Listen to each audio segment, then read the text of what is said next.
It's halftime. Clemson leads 21-7. We saw some big plays. We've seen some great turnovers.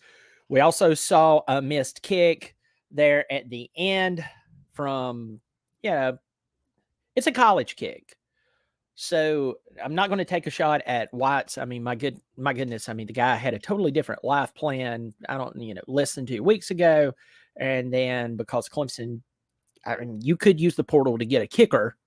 And they did have enough scholarships for one person that they could have got a kicker. But anyway, Clemson's playing decent. They're playing solid. In some areas, they're really excelling. In some areas, kind of question some things. But overall, Clemson's leading the game right now, 21-7. Let's go let's just kind of look at some of the numbers right now. Right now for Clemson, Cade Klubnik, I'm going to tell you this. Cade Klubnik, I've said this over and over, was one of the most ill-prepared quarterbacks in the Dabo Swinney era. It's not his fault. I've talked about this. With that said, the guy is 16 of 25. Anybody want to do the math for me there? At 64%, 180 yards, 2 touchdowns. The throws that he made, there was a throw that he made at the 10-minute and 30-second, 10-15 mark of the second quarter. That throw was such a man throw. It was absolutely ridiculous. I was blown away. Tyler Brown coming out, looking great. The 3-star right out of Greenville High School. He looks really good. He's very shifty. You would never know that the kid was playing high school football a year ago. Bo Collins, he wrapped in the 47-yard touchdown. That was really nice. I don't know what happened there with Syracuse, but the guy literally was running by himself. I'm glad that Cade saw it. I'm glad that he made the throw and that Bo wrapped it in. He has 2 receptions, 63 yards, and 1 touchdown. He's the leading receiver for the Tigers. Now, Will Shipley, 10 carries, 28 yards, 1 touchdown. Syracuse is doing a pretty good job of keeping things from breaking down on the front side of things. Now, Garrett Schrader, on the other hand, he's 6 of 15, 95 yards, 1 touchdown. And then for their running backs, we have Mr. Allen, 7 carries, 39 yards. And then Villari, the tight end, 2 receptions, 65 yards. This guy is really tough to bring down. He has a touchdown. He's the one who has the lone touchdown. Now, remember, from what I can remember, it was him who caught the pass on the right side of the field early on, and Clemson couldn't get him out of bounds. Couldn't get him out of the bounds if you put a gun to their head. He just kept running, and I was like, would somebody just knock him out of bounds? And they were trying. They just couldn't. And then he had that incredible grab. That was really athletic of him to grab the ball, turn, continue to break tackles, and get the ball into the end zone. So Clemson will get the ball back in the second half. It's kind of annoying that they couldn't at least get a field goal at the end there. The nice touchdown pass, the very first touchdown, was from Cade Klubnik to Troy Stellato. I'm really digging this Troy Stellato story. This guy, we got him out of, from what I can remember, the South Florida area, which, by the way, if you ever meet someone from like the Miami area or on the other side, like the Fort Myers area, they hate it when you call it South Florida. Not all of them, but I've met a lot of them who's like, South Florida, man. Don't say that. Well, I'm sorry, South Florida. And a guy, I mean, he was highly recruited, really fast, really athletic, the type of guy that we really needed, And this guy just couldn't get healthy. He's finally healthy. He did well last week. He's done well since he's been able to play. I'm telling you, Troy Stellato is a really good story. 14-yard touchdown pass he has. Will Shipley had a 2-yard touchdown run in the first quarter. Then, as I said, Dan Villari, 28-yard touchdown pass from Garrett Schrader. A lot of that was some workhorsing from Dan Villari. He did a really good job. And then Bo Collins having the 47-yard touchdown pass from Cade Klubnik. Now, let's talk about stats at this point. And then I'm going to get into what I think about let me see. What I think we need to do in the second half. By the way, I just want to let everybody know that right now I can't see the comment section, And I just looked at it just a second, turned it off. Thank you for all the comments. I'm just trying to stay on top of it, because if I have the comment section on while I'm talking, it'll be squirrel moments. So I don't think you want to watch squirrel moments. Maybe you do. But I'll get to the comment section in just a second. I see a bunch of you in here. I hope you've subscribed. It's free. That's the best way to support the channel. Whether you've been watching me a long time or you're just now joining me, please do that. It is free.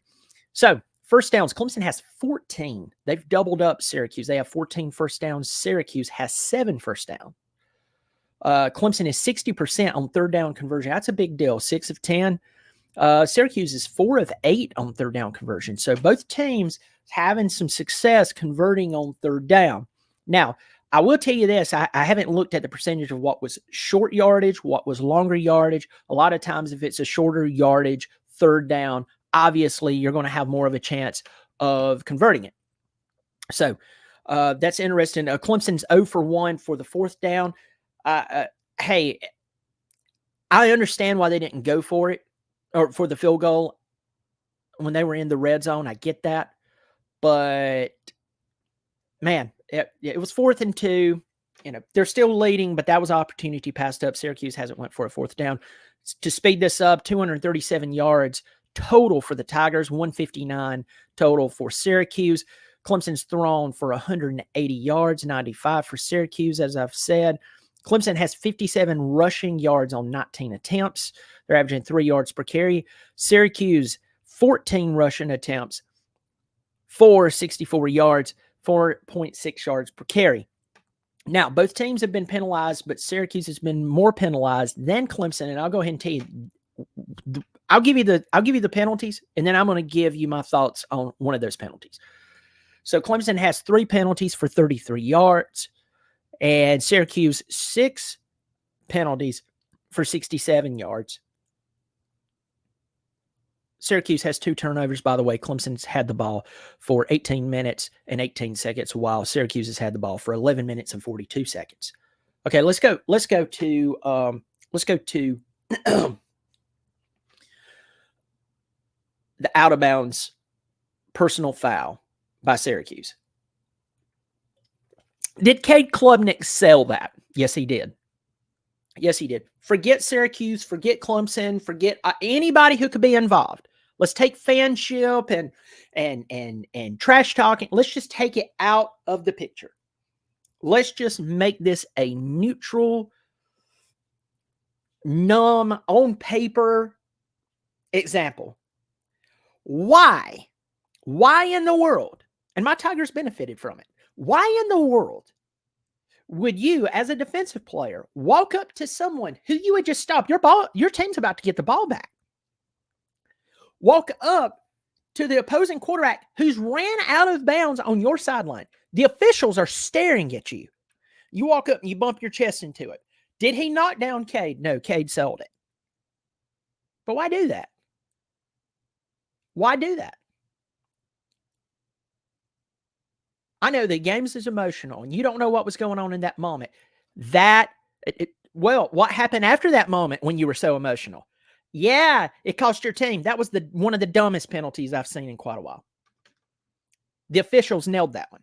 Now, the officials ticked me off on that first drive, and thank God we have replay, or Justin Maskell would have been ejected.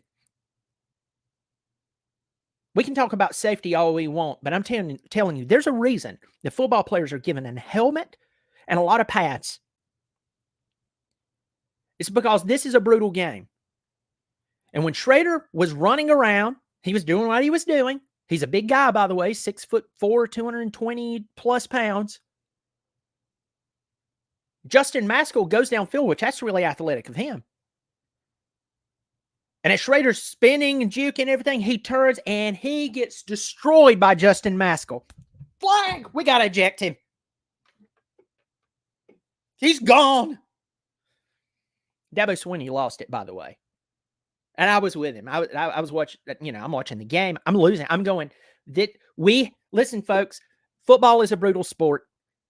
We do need to get rid of the bad stuff. But that right there, I'm sorry, people are going to get their head taken off. You know why? All of these guys are D1 football players. They lift weights all the time. They train all the time.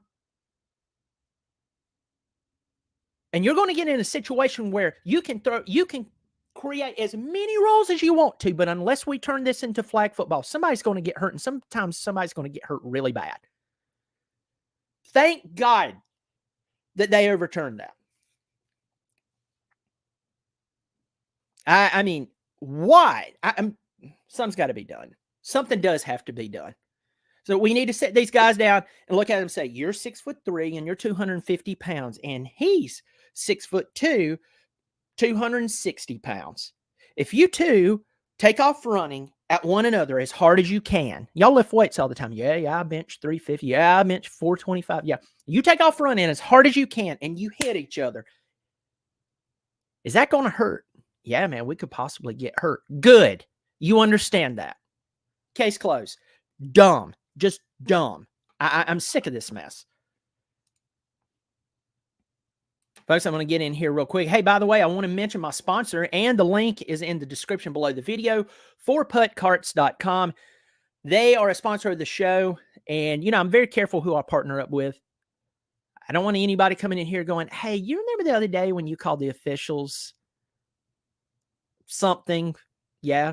You remember the other day when you said that you think Dabo lost he's lost his edge?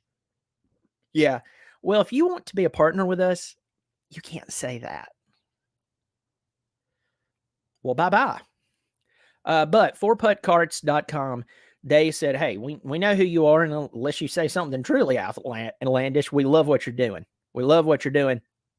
But 4puttcarts.com is a beverage cart service, beverages and snacks for events, special events, and golf courses. So maybe you're like, well, hey, Brian, I already have cart service at my golf course. I bet you get overwhelmed during tournament time. That's why you need to reach out to them. And especially if you don't have cart service, you need to reach out to them. They're fantastic. You want to step up your golf course game, and you don't want to be doing this whole thing where it's like, man, I want to, you know, I need to rush, you know, this last quarter before I get into, you know, the clubhouse at 9. I want to drink. I want some snacks. Call these guys. You need to get in touch with them. The link's below. Or if you're just having a special event, you want to step that up. I was at a wedding one time, and they had a beverage truck there, and it wasn't even massive, but I'm telling you, people loved the idea that they had beverages there. So get in touch with 4puttcarts.com, 4puttcarts.com.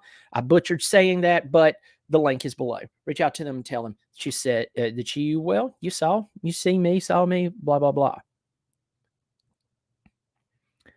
I know that we're getting close to halftime and over. There's 61 people in here. If you haven't subscribed, I hope you have. I'm going to get in here. Roger, Bryant, Kevin is in here. Kevin, you and my cousin agree. I just received a text from him, and then I'm seeing this message from you. At this point, I just let the freshmen kick the rest of the year to get experience and hopefully find a groove. I totally agree with that. At this point, get going in there. You've already lost your 2 conference games, and unless everybody falls apart, your hopes for a conference championship or to get to the conference championship are pretty much over. But at this point, you need to play great football because you have personal pride, and let the chips fall where they may. There's no more important game than today. So go ahead and get freshman Robert Gunn in there and let him kick. Let him kick. John Seton, one of the members of the not Bobby Durkin's club. Jonathan Benton in here. Yes, John Seton, it's great to see some shots downfield. I think that's fantastic. David Urban's in here. Peter Menner. I'm surprised the running game hasn't taken off. Happy that Kate is playing smarter. Absolutely. We got Ireland and Bear in here. Let me see. Chase, may there to you. How many horses have you shot today? It's good to see you, my friend.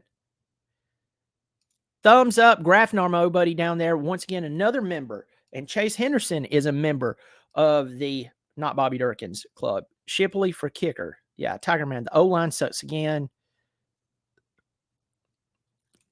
Tiger Man is not too happy. Renee Penny, I can't believe we're up right now. Ruby Ridge, Moffin Shipley needs to be benched. I can't say that.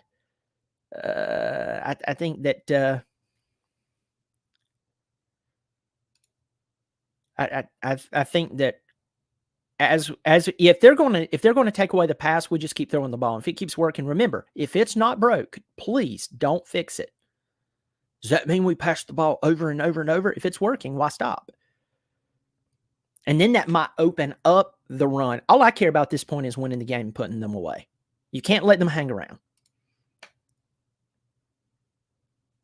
Got Tiger Man. We got Kevin in here. Let me see. Stellato looking good. Adam Armstrong. I think we should give Gunn another shot. Yep. I got Parker Henderson in here, another member of the Not Bobby Durkins Club. Gunn has talent. He's done great supposedly in practice, but just hasn't transitioned to the game. They need to give him better blocking. That happened in the Duke game.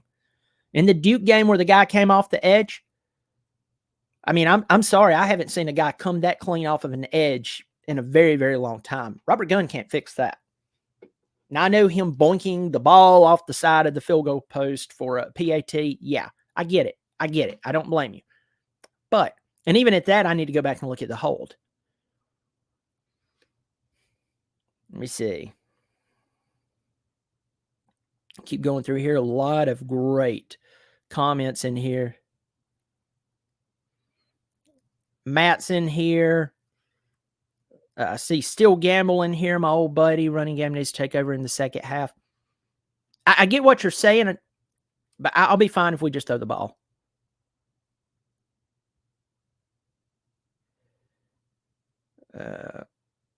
I just want the game over. Yeah, Colorado's getting their head ripped off right now. It's not as bad as last week, but hey. Philip Medlin's in here. M. Dutchy. Let's see. Got a lot of people happy and a lot of people angry. Charles Baxley's in here. Roger Bryant. I saw Lawnmower Man in here. Okay. The game is on, folks. I'm going to let you go. And I'll catch you after the game. Clemson's up 21-7. Here's my key. I'll make this quick because I know you're watching. I need to get back in there. Clemson needs to just continue to do what is working. Put them away. Don't let them hang around. You give someone hope. Listen to me, folks. If you give someone hope, they might be able to come back. Folks, I'll catch you after the game. Go Tigers.